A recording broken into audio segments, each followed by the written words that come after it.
Hi guys, sorry I'm late to upload this video and I forgot to copy a video. So let's say English and Tagalog.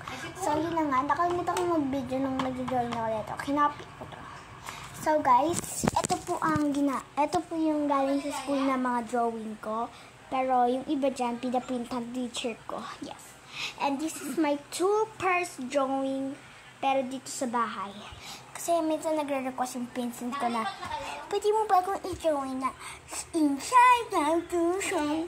Tapos ito yung bag ko. Nandito yung mga gamit kong pwede yung gamitin pa nag-paint.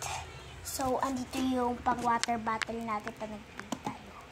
So, tapos, ito yung award ng kuya ko. Basta, sabi ni mama, ayusin ko daw.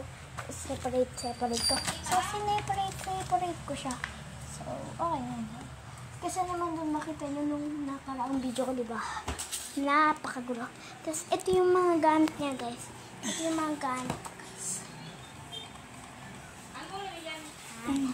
So, kung nakita nyo naman, marami ko tinanggal para maayos.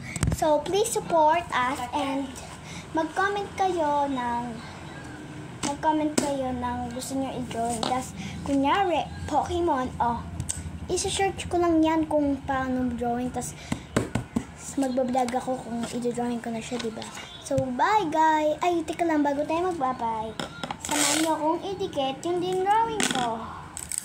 Wait, guys. Ako, si nanay, bakit na?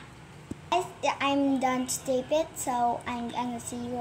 Papakita ko na sa inyo kung nakaano na. Bye! Teka, bago tayo magbabay, didikit pala natin. Sorry guys, wait lang po. So guys, we're done. Nadikit ko na guys. Ayan siya. Wow, ganda nito. Akin na lang yan. Tapos, eto nga may bahay tayo dito. Kinaya lang namin yan, pero hindi ako nag-drawing yan guys. Tinuruan ko lang yung pinsan ko. Pero ako, ito nag-drawing ako. Linagyan niya lang yan ng more design. Ewan ko ba kung ano linagay niya. Sige. Thank you for watching, guys. Bye. See you soon.